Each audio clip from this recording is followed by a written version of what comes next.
You ever look at an exam paper and your heart just starts pounding?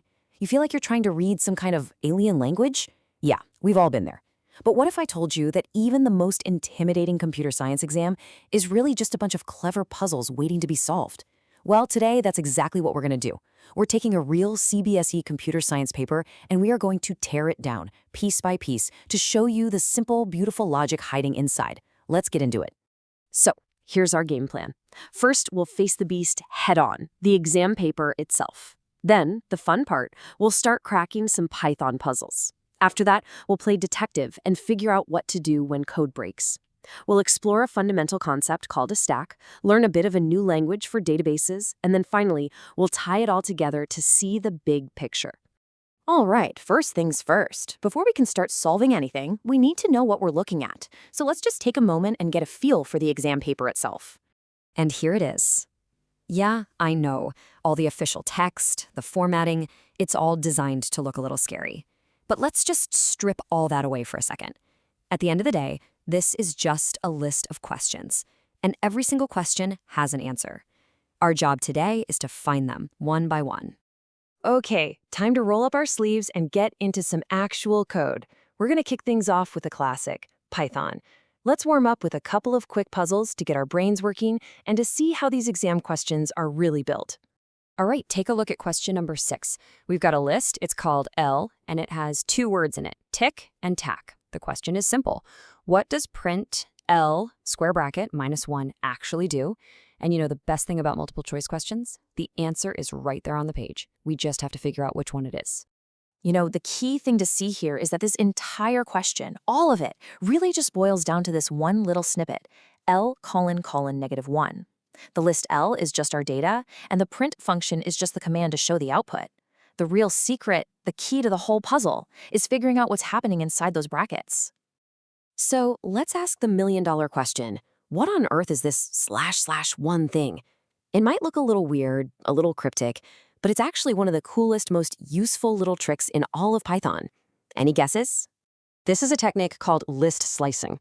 Basically, it lets you grab a piece or a slice of your list. Now, normally you'd put a start and end point, but here, they're left blank, which just tells Python, hey, I want the whole thing. The magic is that last part, the -1. That's called the step. And a step of -1 literally means go backwards one item at a time. So // with a -1 is just a super quick way of saying take the entire list and completely reverse it. So tick, tack becomes tack, tick. That's all there is to it. Simple, right?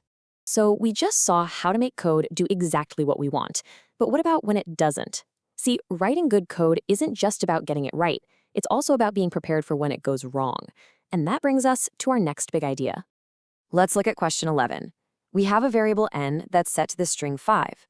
Then the code tries to do this, word plus n. Now in Python, you can't just add a string to a number like that. It's like trying to add an apple and an orange. Normally, this would cause something called a type error, and the whole program would just crash. But it doesn't. And the reason why is hidden in the structure around that line of code. This question is all about handling errors gracefully. This whole process is called exception handling. And honestly, the best way to think about it is like a safety net for your code. When something unexpected happens, an exception, instead of letting your whole program fall and break, the exception handler catches it and executes a plan B. It's really what makes software feel stable and professional. The way it works is actually pretty simple. First, Python goes into the try block and gives the code a shot. In our case, print word plus n fails, and it raises that type error. Now, because that error happened, Python immediately stops what it's doing and it jumps down to the except block. It runs that code instead, which prints error. But then we get to the really important part, the finally block. This block is special. It runs no matter what, error or no error. It's for things that absolutely must happen, like cleanup. So it prints over.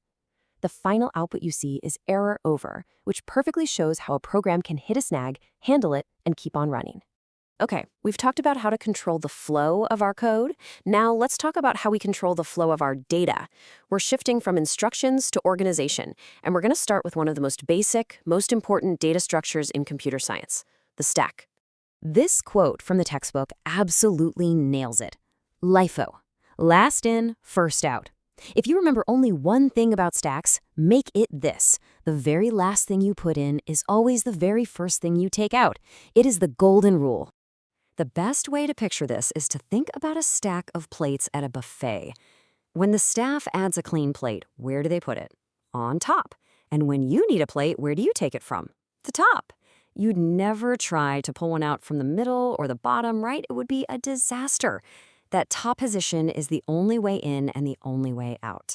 In programming, we have special names for this. Adding a plate to the top is called a push, and taking one off the top is a pop. So let's lock this in right now. Push, you're adding something to the top.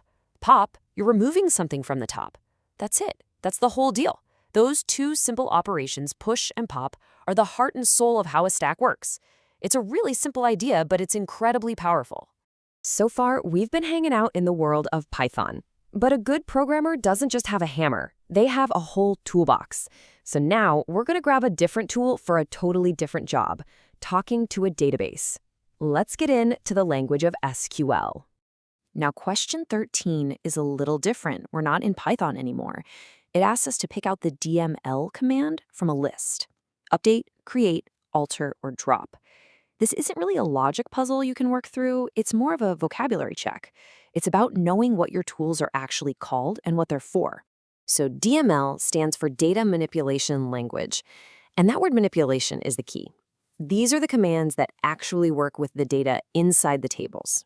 Changing it with update, adding new stuff with insert, or getting rid of it with delete. The other commands, like create or alter, those are part of what's called DDL, or Data Definition Language. Think of DDL as the blueprint for the house. DML is all the activity, the living that happens inside the house. So out of those options, the only one that manipulates data is update. All right, we've looked at Python code, we've handled errors, we've organized data with stacks, and we've even learned some database commands. Let's take a step back now and see what we've really learned from cracking this thing open. So what's the big takeaway here? Well, first, we've seen that a big, scary-looking exam is really just a bunch of small, simple ideas stacked together.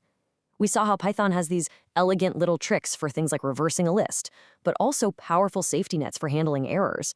We learned that a core idea like a stack is really just based on a simple real-world principle. And maybe most importantly, we saw that computer science isn't just one thing.